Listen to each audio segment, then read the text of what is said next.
आज की हमारी कहानी का नाम है बाज की कहानी। पूरी दुनिया में पक्षियों की 10,000 से भी ज़्यादा प्रजातियां पाई जाती हैं। सभी के वही 2 पंजे, 2 पंख और 1 गर्दन होती है।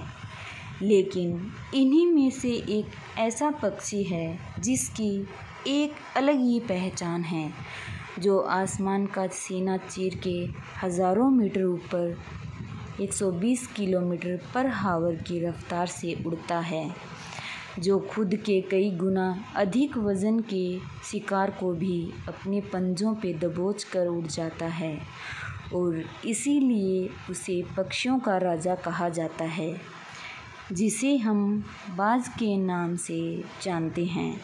और एक बाज इतना ऊंचा मुकाम हासिल करता है अपनी ट्रेनिंग और अपनी पुनर्जन्म की वजह से।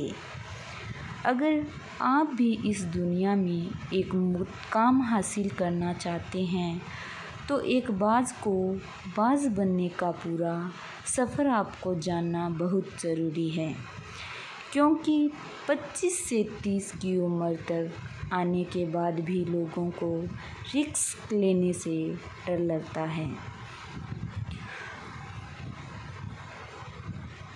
लेकिन एक बाज की जीवन की शुरुआत ही रिस्क से होती है। जिस उम्र में बाकी पक्षियों के बच्चे सिर्फ ची ची करना सीखते हैं, उस उम्र में एक मादा बाज अपने बच्चों को पंजों में दबोचकर हज़ारों मीटर आसमान की ऊंचाइयों में उड़ जाती है, उसे ये बताने के लिए कि तेरा जन्म आसमान का सीना चीर के सबसे ऊपर उड़ने के लिए हुआ है। तेरा जन्म पक्षियों का बादशाह बनने के लिए हुआ है। ज़मीन से हज़ारों मीटर ऊपर ले जाकर मादा बाज अपने पंजों से उसे छोड़ देती है और यहीं से शुरू होती है उसकी हाई रिस्क ट्रेनिंग। वो चूजा ज़मीन की तरफ तेज़ी से गिरने लगता है, थोड़ा नीचे आता है तो उसके पंख खुलने लगते हैं। नीचे आते आते वो अपने पंख फड़फड़ाने लगता है, लेकिन वो अभी तक उड़ना नहीं सीखा है। वो ज़मीन से कुछ ही ऊपर होता है। ऐसा लगता है कि कुछ ही सेकंड में उसका जीवन समाप्त हो जाएगा, लेकिन अचानक एक पंजा उसे अपनी गिरफ्त में लेता है और वापस आसमान में उड़ जाता है। वो पंजा होता है उसकी माँ का, जो उसके पीछे उड़ रही थी। उसकी ये ट्रेनिंग तब तक चलती रहती है जब तक वो उड़ना नहीं सीख जाता है। इतनी हाई रिस्क ट्रेनिंग होने के बाद इस दुनिया को एक बाज मिलता है। बारिश के वक्त जब सारे पक्षी आश्रय की तलाश करते हैं, तब यही बाज उसी बारिश में आसमान को चीरते हुए ऊपर निकल जाता है और बादल से कहता है, तू बरस ले, कितना बरसेगा, और फिर नीचे आकर चैलेंज करता है। एक बाज की उम्र लगभग 70 साल की होती है।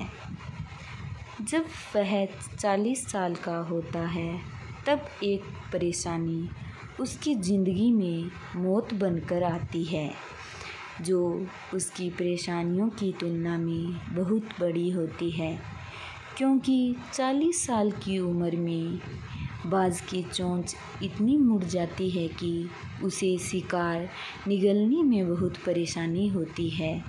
उसके पंख भारी हो जाते हैं, छाती से चिपकने लगते हैं, जिससे उड़ना बहुत मुश्किल हो जाता है।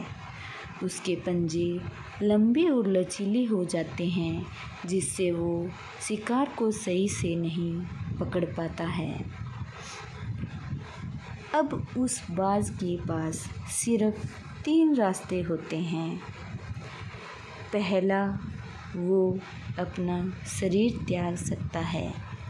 दूसरा, गिद्ध की तरह छोड़े हुए भोजन के पे निर्भर हो जाए।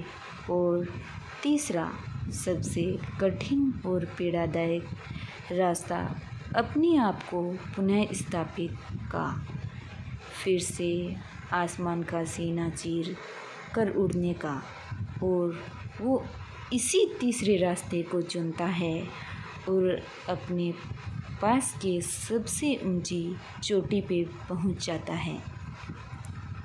वहाँ पर अपना घोंसला बनाता है और फिर शुरू होता है परेशानियों को जड़ से उखाड़ कर आसमान में उड़ने का सफ़र। वह अपनी चोंच को एक चट्टान पर मार मार कर तोड़ देता है, लहूलुहान हो जाता है और इंतज़ार करता है नई चोंच के आने का। उसके बाद अपनी नई चोंच से अपने पंजों को काट देता है और फिर इंतज़ार करता है नए पंजों के उग आने का।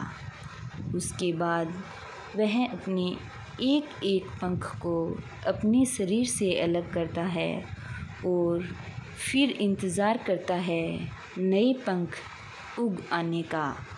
और इस प्रक्रिया में उसे समय लगता है पूरे 5 महीने का। इन 5 महीनों के कड़ी तपस्या से एक बाज का पुनः जन्म होता है। वो फिर से तैयार हो जाता है आसमान का सीना चीरकर उड़ने के लिए।